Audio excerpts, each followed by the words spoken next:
Hello, this is the Office of Military and Veteran Affairs for Western Michigan University, and today we're going to talk about the different types of education benefits that are out there. I know when you start thinking about it, the landscape of education benefits is very hard, and it's hard to see what benefit or what criteria goes with what benefit. So hopefully this slide show will be able to help you understand how to locate and define which benefits will be best for you. We're going to start with some state benefits. So whether you're in the Michigan National Guard, the Army Guard, or the Air Guard, you are able to get with the National Guard State Tuition Assistance Program, or MING STAP for short. So if you're actively serving in the Guard, you can receive this benefit that pays up to $6,000 a year in tuition and fees. And it can be used for different types of classes to include certifications all the way up to master's and doctoral degrees.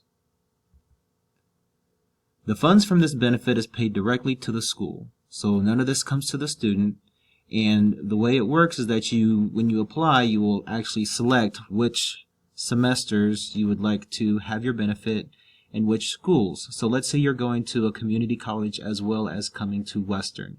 You can actually split up your benefit to have a portion of it go to the community college and a portion of it to go to Western. This benefit will not pay for a second or a lateral degree. And what that means is if you received a bachelor's degree already, and even before you came into the military you've earned this bachelor's degree, this tuition assistance program will not pay for a second bachelor's degree. So you have to grow. You have to either do a certificate program or move on to a master's or professional degree.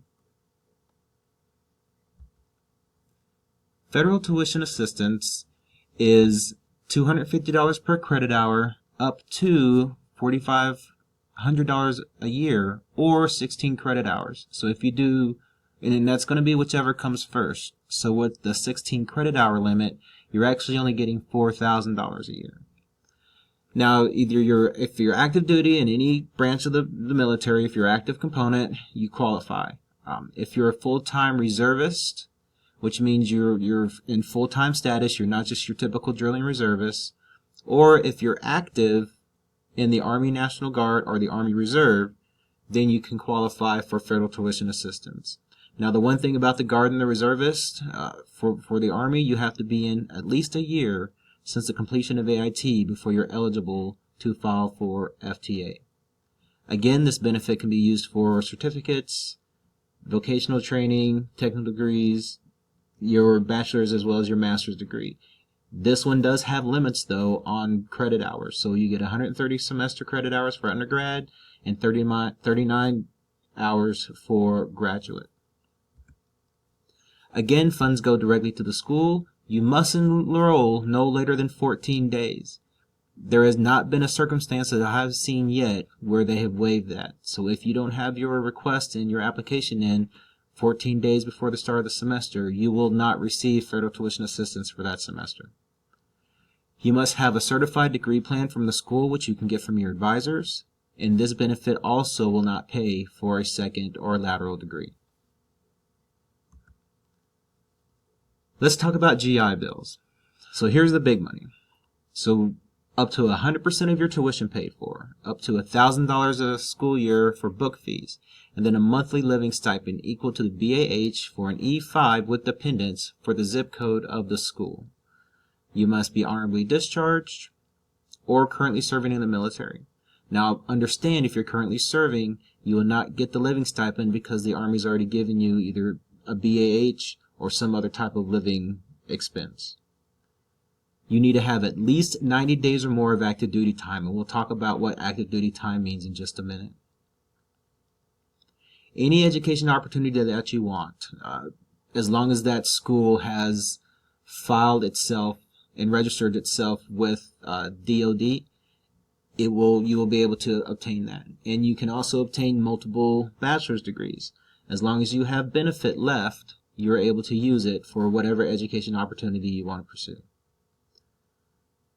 So limits. You have 36 months of benefits, and this 36 months is 36 months of time in school.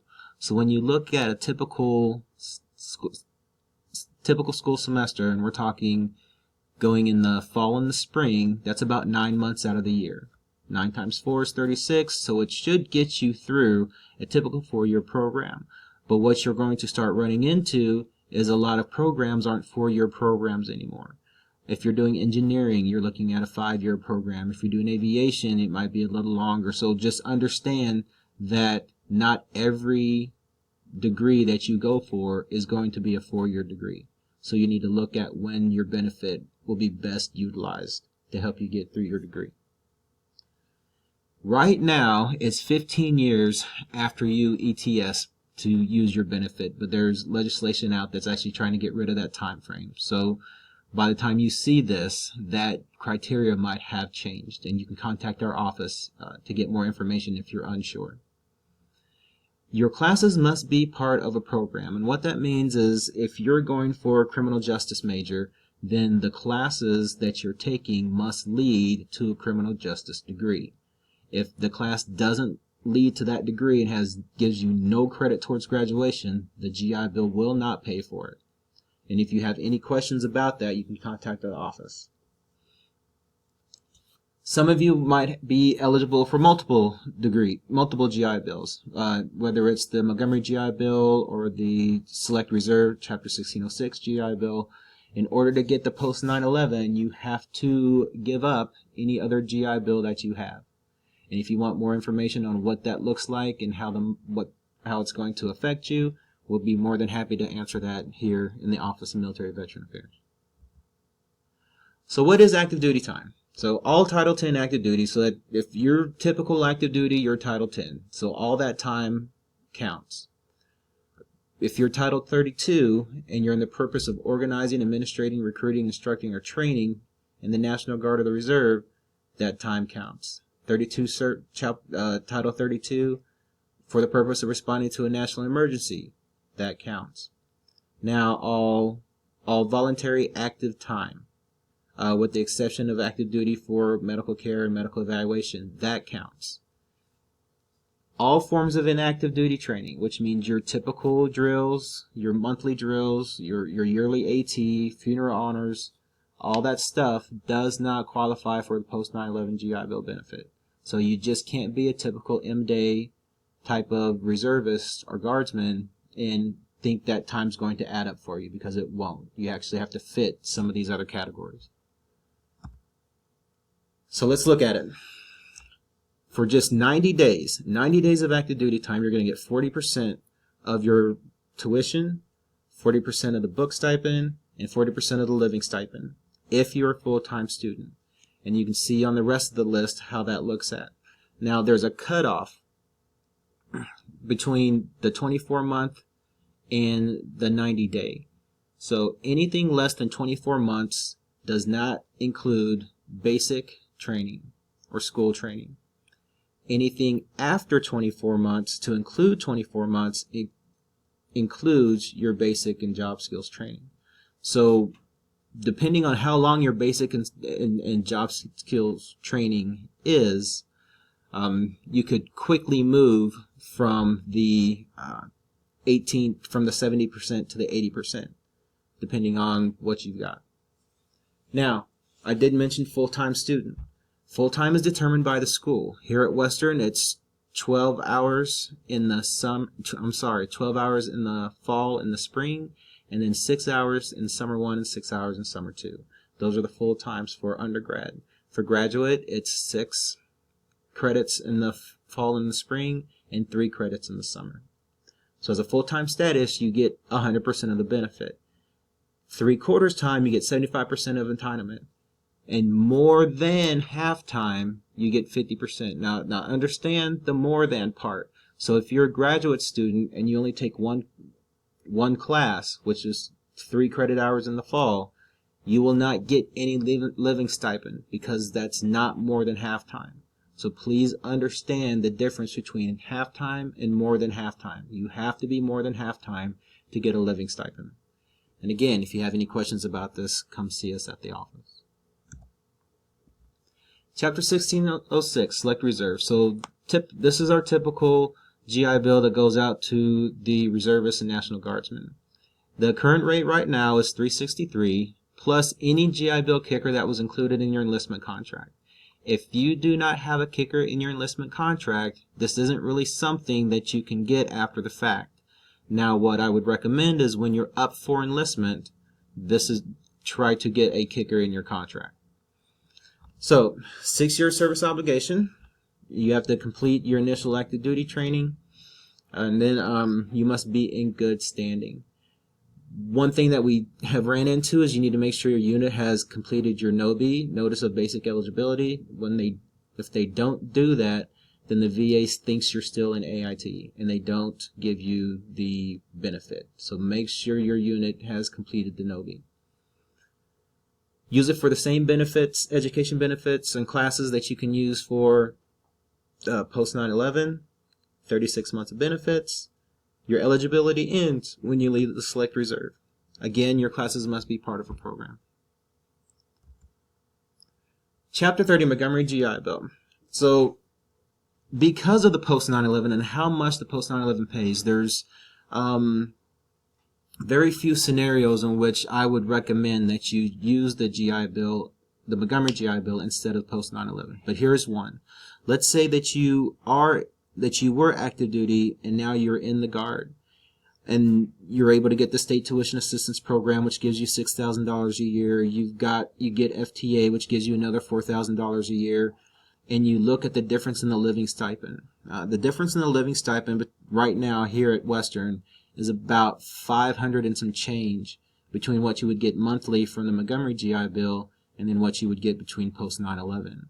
So the living stipend for the Montgomery GI Bill is higher. It's just the Montgomery GI Bill does not provide you any tuition or book fees. So you really have to look at and crunch the numbers to figure out what's going to give you the biggest payout. If you have a scholarship that's already paying for all your tuition, then the Montgomery GI Bill I would recommend that you would use instead of post 9/11. So we can help you with making those decisions. We can show you the numbers and help you figure out what's going to be best. So let's take a look at the breakdown. The top one is what you would get for 100% of the post 9/11 GI Bill. So 100% of your tuition paid, $1,300 a month for housing, and then $1,000 a year for books. Down on the bottom left is the Montgomery GI Bill. So no tuition, no books, but you get $1,850 pretty much a month for housing. So you can see the difference between the two housing stipends. And then over on the left, over on your right, is the 1606. So no tuition, no books, but the monthly of $369. So here's kind of the whole jumble that we started with. And here's kind of where we were able to put it.